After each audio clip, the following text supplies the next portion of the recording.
Who is Buddha? You'd be surprised to know that it can be you, me, or anyone around us. How? That is something to be understood by looking at the idea underlying Buddhism. Hi, and welcome back to our channel, where today we'll understand the divine concept of Buddhism and the man behind it. Let's dive right into our video. So Buddha is not actually a name. It's a title given to the one who is awake and is conscious of the actual nature of reality. To further simplify this, imagine a person who loses their existence and is reborn in a transformed state, and they can claim the title of being a Buddha. The main objective of Buddhism is to combat dukkha, that is, suffering, something that results from desires and ignorance. And this combat is done by preaching the attainment of nirvana, which is basically a transcendent state in which there is no suffering, desire, or sense of yourself. Anyone subject to nirvana is released from the effects of karma and the cycle of death and rebirth, accomplishing the final goal of Buddhism. So that's pretty much the idea around it. But where did it come from? The answer to this is Lord Buddha. The actual name of Lord Buddha was Siddhartha Gautama, who was born in Lumbini, Nepal. He was the son of a king and was born into the Shakya clan and grew up in a sheltered environment filled with luxury. He even got married at the age of 16. A prophecy was given at Siddhartha's birth that he would become either a powerful king or a great spiritual leader. His father, fearing he would become the latter if he were exposed to the suffering of the world, protected him from seeing or experiencing anything unpleasant or upsetting for the first 29 years of life. One day, Gautama decided to take a ride through the town and asked his charioteer to do so. During that ride, he experienced the 4 signs of Buddhism for the first time and asked his charioteer about them. First, an old man, to which his charioteer said that it was a very common phase of life and that everyone grows old one day if they live that long. Second, a sick person. The charioteer explained that sickness was a suffering everyone goes through. Third, a dead man. The charioteer said to the prince that death occurs to everyone without exception. And the fourth, a religious ascetic who is as doomed as everyone, but at peace. The ascetic told him he was pursuing the path of spiritual reflection and detachment, recognizing the world and its trappings as illusion, and was therefore unconcerned with loss as he had already given everything away. The prince went into turmoil within himself and was deeply disturbed from what he had just witnessed. He started questioning himself that what was the point of his life if eventually he'll get sick,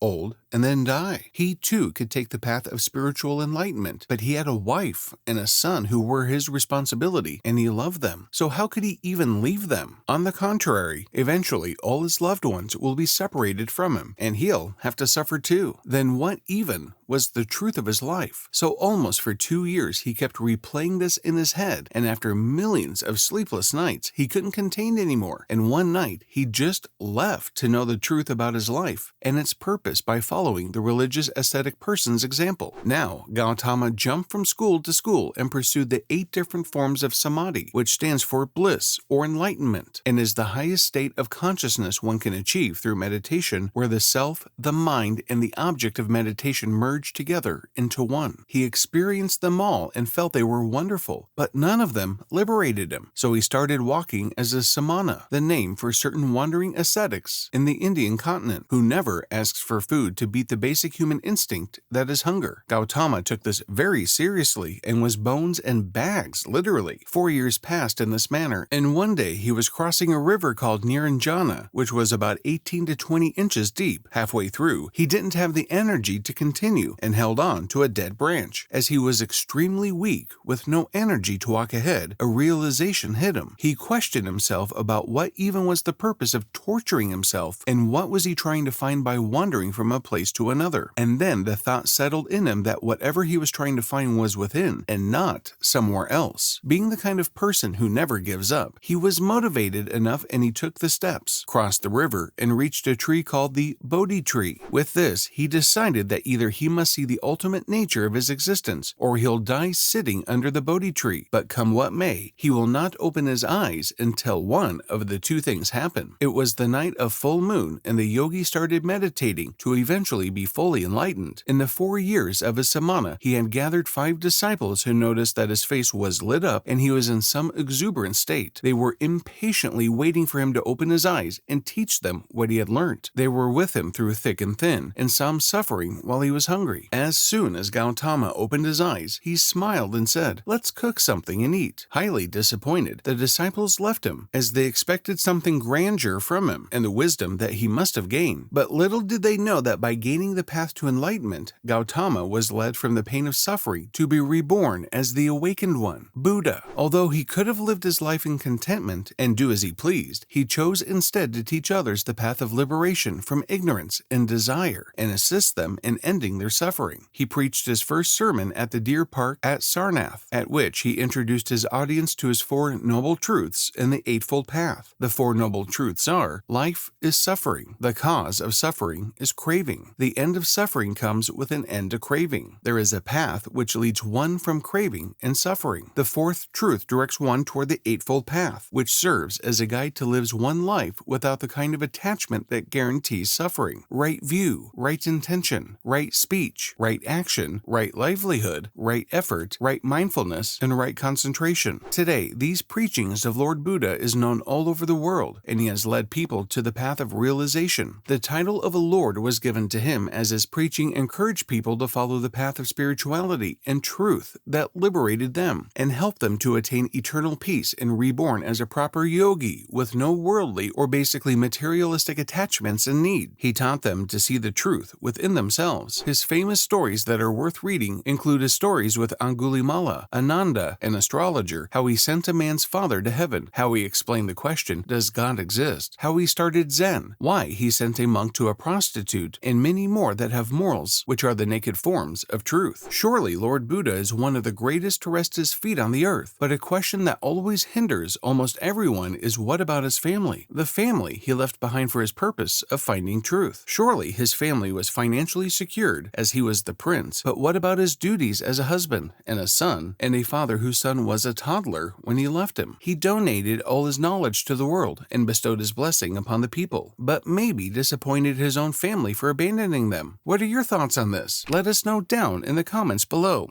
Also, if you found this one interesting, don't forget to like, share, subscribe so you stay notified of our future uploads. We'll see you next time. Until then, stay mythical.